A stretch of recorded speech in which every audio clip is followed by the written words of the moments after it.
My message is entitled, Who is Listening Anyway?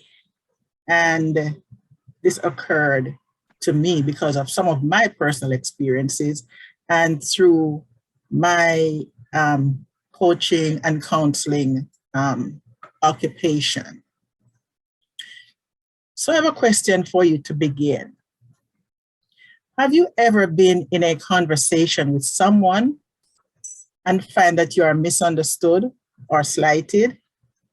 Well, it could be that this person was just not listening. They hear because they have an ear and they are not deaf. However, they were probably not listening. So why listen? Why should we listen? We listen because good listening is a top secret to being in a fantastic relationship.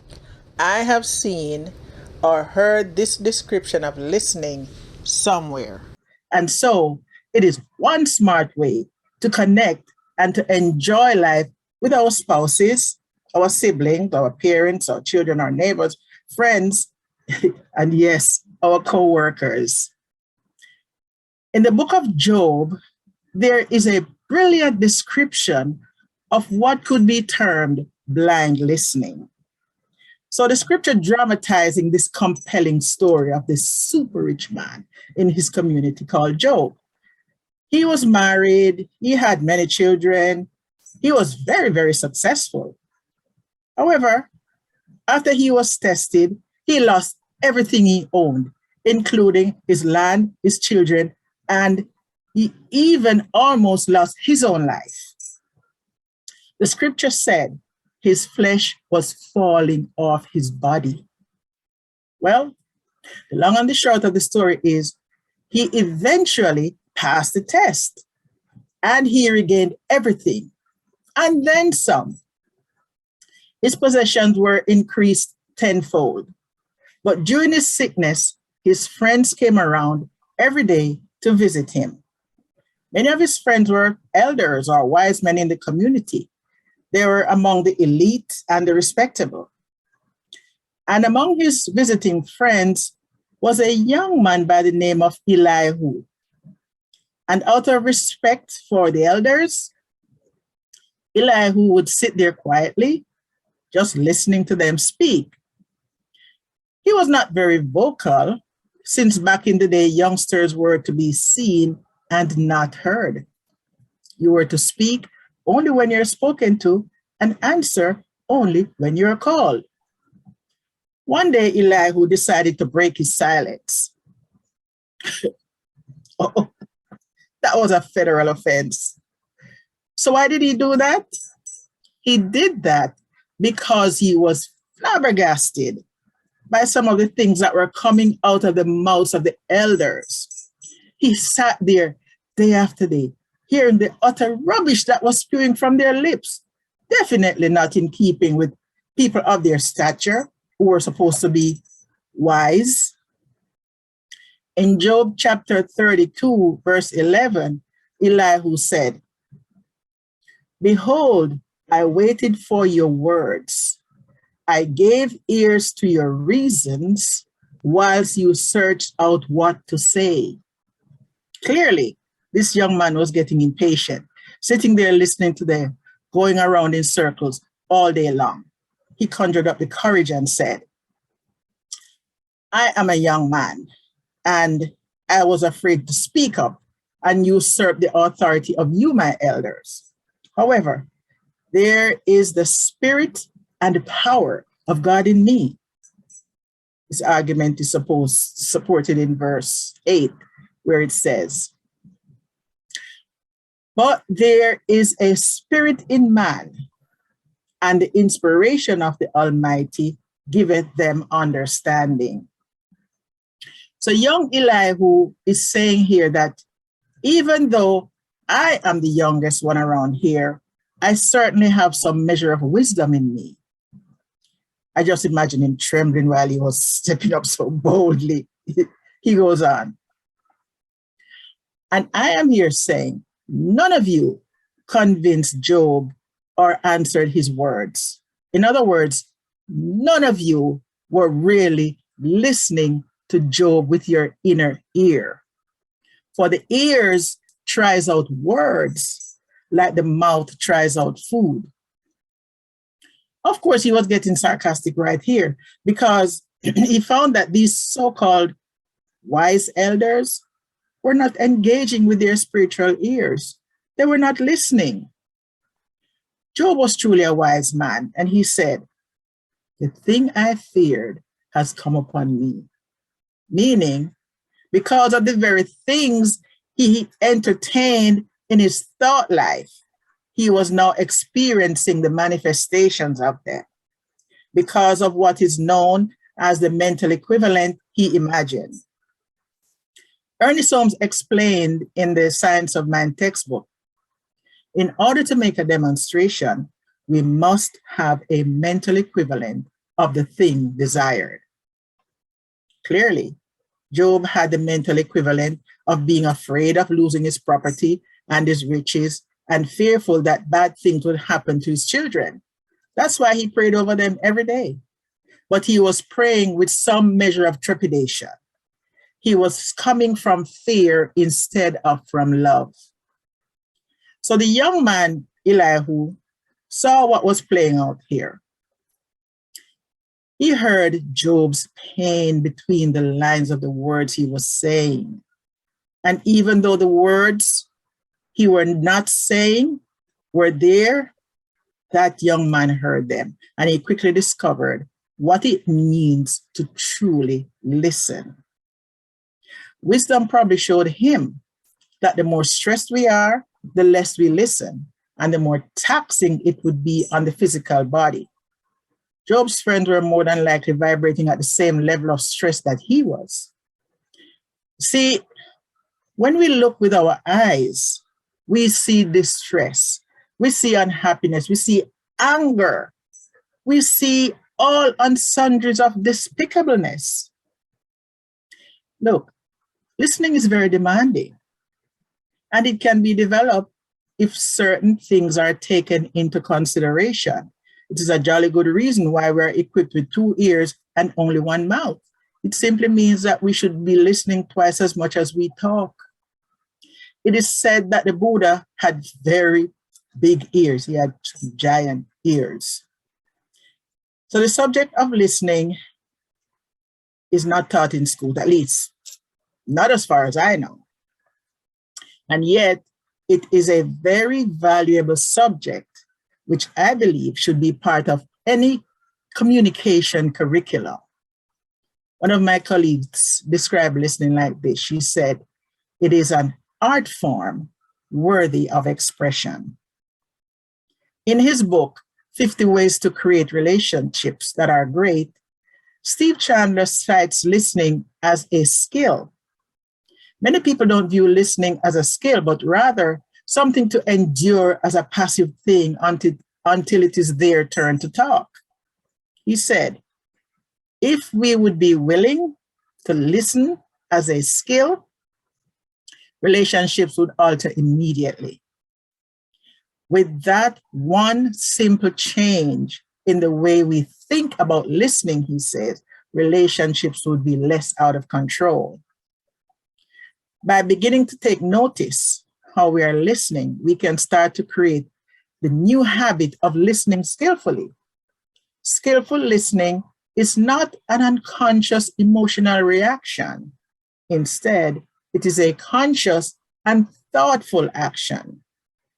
So Chandler breaks down these listening qualities in various categories. First, he mentions preoccupied listening, which means that I might appear to be listening to you.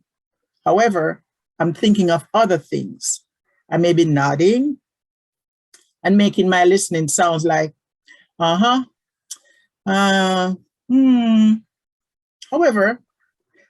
I'm listening more to my internal dialogue rather than listening to you. One songwriter said, my body is here with you, but my mind is way on the other side of town. Before COVID, I would get together from time to time with my colleagues from Jamaica. And most of the times we would be talking about Solid Bonds Friendship Club, That was my first official ministry work back in Jamaica many, many years ago. And somewhere in the middle of the conversation, I would go away. I'm not conscious of when my eyes shifted away from my friends. And I am on the beach in the grill. I'm at Duns River Falls. I'm having roast salmon, fried fish on the street side. I'm downtown Kingston shopping. Yeah, I was gone. More often than not, we all engage in this type of listening. However, once we catch ourselves doing it, we should put a stop to it because it is damaging our relationships. It is a kind of listening that disrespects and demeans the other person in the conversation, and they may go away feeling vaguely dishonored. Chandra pointed out that preoccupation is the culprit of conscious listening. It has a diminishing effect on all we wish to achieve as a result of having the dialogue. Next, Chandler cited what he termed prejudged listening. The word prejudge has its roots in prejudice. It is essentially acting prematurely, acting on our opinions only, and judging something before any evidence is presented. It therefore can be seen as a mental mistake and adds prejudice to our listening. When we listen prejudicially, we are judging what the other person is going to say long before they even say anything or do anything, leaving us with reasons to entertain feelings of trepidation. Once per month, my granddaughter's teachers organize and run a mini marketplace for the children to experience buying and selling in a way to develop their faculties for commerce. They earn real fake money by building up points from answering challenging questions in class throughout the month. And at the end of the month, they get their money in hand to spend. So they walk around shopping with their little shopping carts, filling them up. Then they'll drop their money in a designated bowl that serves as a cash register. On reaching home one day after the shopping spree, my son received a call from the teacher saying, Imara did not pay for the goods that she went home with. And so, on serious investigation, being the lawyer that he is, my son discovered that Imara had placed all her money inside the designated bowl without even waiting for her change. She went dashing off in a hurry because she did not want to be reprimanded again for being late to be picked up. So after a few embarrassing apologies, the teacher acknowledged her own prejudgments for laying accusations before checking the facts. So prejudicial listening is one of the causes of relationship breakdown because a filter is already set up in our minds when we are expecting a conversation or an event to go a certain way. So Tara Brack asks these questions. How integral is listening to our lives? Is there someone that you know who you would say is a really good listener? If your answer is yes, what qualities would you say characterizes good listening? Is it care? Is it touching? Or is it interest? If you're looking with your ears, then you would say yes, and you would be right, since it includes all the above. Good listening certainly requires focus, attention, interest, caring, as well as connecting and knowing with your heart, your soul, and with your spirit. Deep listening brings our intention into the moment. So we could ask ourselves, what is it that we intend to receive from an interaction in the present moment? And Spirit will answer by showing you how the other person needs to be listened to. In other words, how they really want to be heard. So, are you listening to the nudgings of Spirit, like and elbowing, so to speak, saying, hey, look this way, or listen up here. Chandler proceeds to pull us forward into a positive state and into broader awareness, which is exactly what we need to help us expand our capacity to sharpen our listening skills and strengthen us on the inward parts. When we can sit and really listen to each other, it creates an immediate bond, the kind of listening that he refers to as engaged listening. This is what the young Elihu was doing, and the elders were not. In this format of listening, we are listening with all we have. We listen in a way that honors the other person. When engaged listening is practiced, it becomes easier and easier to bring ourselves back if we stray and refocus during the conversation. So here's the thing. Each time we bring ourselves back, we can engage and listen with good follow-through on the trend of the conversation, not just ahs and and okays, but with real interest in the subject at hand. Look, Job's friends could not hear him. Neither could they hear Elihu. When we are engaged and focused, it becomes far easier to listen with compassion. Thich Nhat Hanh says, when we listen deeply, that is, focused and engaged, we tend to see more clearly, and compassion eventually emerges. When we listen with compassion, we are better able to understand far more than we would if compassion were not present, making it easier to follow through with mindfulness and how we speak to each other. Remember, compassion is kindness, it is warmth, it is understanding, it's gentleness, it's tenderness, it's actually a display of leniency and brotherly love. Listening with compassion is at the root of love. It's at the root of joy. It's at the root of peace and happiness. And so we listen as an act of love. I'm listening to you because you are important. When I'm listening from a space of love, I'm giving the other person a gift just by listening compassionately to what they have to say. When we make the focused effort to listen with deep compassion, even when we are experiencing our own troubles and situation, the compassion will soothe us and bring us back to a space of love. So for a few months now, I've been reveling in this new occupation, this new position at my job, where my main role is to match clients with patients and the caregiver and to the right nurse aide.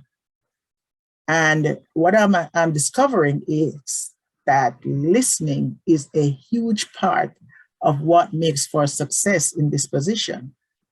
When I tune in, so to speak, with the clients, and I tune in again on the other side with the aides and the caregivers, I realize that I have harnessed this unique opportunity to bring everyone to the middle and create a space for more compassion. So yes, we can learn to listen. Chandler continues with his reconditioning. He says, once we get the idea that we should be engaged in the listening process and embrace listening as a skill, we can become very creative as to where our thought process goes and how easily we can guide our attention. Creative listening asks that we stay focused to what is being said, to build our words on it, and not just fly off when we catch on to a word or phrase that means something else. Listen with a save button attitude in mind. When you try to remember what the other person is saying to you, it is easier to reply using some of the words the person was conveying, showing that you were in tune with the conversation rather than jumping to what interested you instead. We could create something mutually enjoyable from the whole scene. Combining my words with yours makes for an even greater connection. Chandler recommends that before engaging in a conversation that you plan to have with someone, ask yourself this question: how can I make a difference with this person I'm listening to.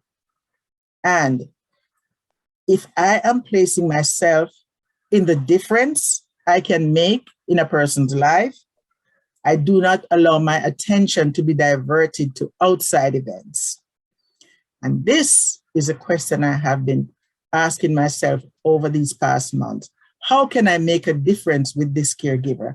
How can I make a difference with this client?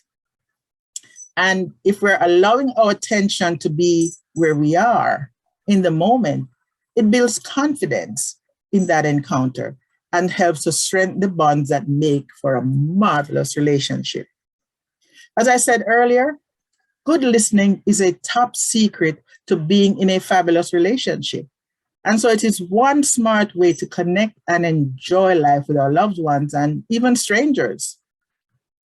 So here's the thing about listening. Are you ready to hear this with your inner ear? When we are listening to other people, we are actually listening to God. Just simmer in that for a moment. When we become aware of the idea that we are listening to God, the infinite one, to the sovereign power within us, when we are aware that we are listening to our soul, to our divine being, to that I am that I am, to that mother, father life, when we are conscious of the idea that we are actually in a conversation with God, then we would actually take a pause. We would lean in. We would surrender and accept. We would let go. We would call upon our inward strength. When we listen deeply, when we are in tune with compassion, we are automatically looking deeply within ourselves, not just looking to blame, judge, or to compete with anyone. We simply cooperate and we be still, knowing that God is God. We look with our ears instead of with our eyes. If Imara's teacher was listening with her eyes that afternoon, she would have checked to know that the register or the bowl before she would check that before she made that phone call, because they know exactly how much fake money was in circulation that month. Look not with your eyes, but with your ears. And when you look with your ears, we see with our heart. We can sense and feel the person's words arising from their heart. We are seeing the sounds and hearing the colors. Yes, you got it. We are seeing the sounds and hearing the colors. Carolyn Mace calls this holy listening. And holy listening is listening for the rustling of the holy wind in our soul. Holy listening is listening below our head, getting away from the internal dialogue. Holy listening puts you in a space of grace. So invoke the grace within you and know that this stillness is God. Each of us have the capacity for deep listening and listening to the love that we really are. To listen the love that is really here. And the truth is, when we walk the path of love, the agape kind of love, we're walking the forgiveness part. You might ask, what forgiveness have to do with listening? And I would say plenty, plenty, plenty. The answer is plenty. It becomes much easier to tune in and listen to people. Here be it, listen to God. You're not tempted to pin any judgments on what others say. Instead, we approach each person with an opening or a space to be love. In closing, hearing is just one of our natural senses. However, when we are truly listening, your whole body is engaged, not just your ears, but with your eyes and with your heart. You see, when we listen to learn something, curiously listening and feeling with our emotions and thinking with our conscious mind, we are actively engaged rather than enduring an ordeal, and we enjoy the conversation instead. The next time you're about to enter in a conversation with someone, stop everything that you're doing, put your cell phone on silent, leave your agenda in the other room, leave your judgment outside this event, since this is indeed an event, and turn your body towards a person and give your undivided attention to that person only. Make an effort to fully commit, and you will discover who is really and truly listening. God is listening, actually. God is the only listener. He's the only speaker as well in these conversations. God is the only reality in these events. Who has ears to hear, let them hear. Let us pray. And let us just slip into the holy center of our being. As you close your eyes and take a stand in your heart space, knowing that this is a place for true listening. If we're going to be truly serious about developing an intimacy with listening, this is when we put our ears to the ground and listen. This is when we become mindful of the earth sounds around us and just listen. This is when we dig deep inside the earth, inside the soil of our true nature, of who we really are, and listen, just listen. Just listen past personalities, just listen past judgment, just listen. And retreat into recognizing the presence of nature in the form of a whisper of the leaves when the wind rustles through them. Just listen. Through the waters of rivers, of flowing streams, through fire, through rain, through the rays of sun, through the moon, the stars, just listen. Just listen for the voice of your soul, and it will tell you what to do about whatever situation you're experiencing in the moment. And just listen. This is the voice of truth. And if you keep listening for your soul's direction and allow this voice of truth to guide you along, you will be guarded on life's pathways in all ways. And from inside this sacred silent place, we remain so that we can listen for that divine infinite one. Just listen. And even now we continue to stay in stillness and be with the silence and just listening. As we go our separate way, let us remain under the umbrella of this further Aglow Center for Spiritual Awareness and Love and Light. Wiggle your fingers, wiggle your toes, signal into your subconscious mind that you're back in your body. As we let it be so, and so it is.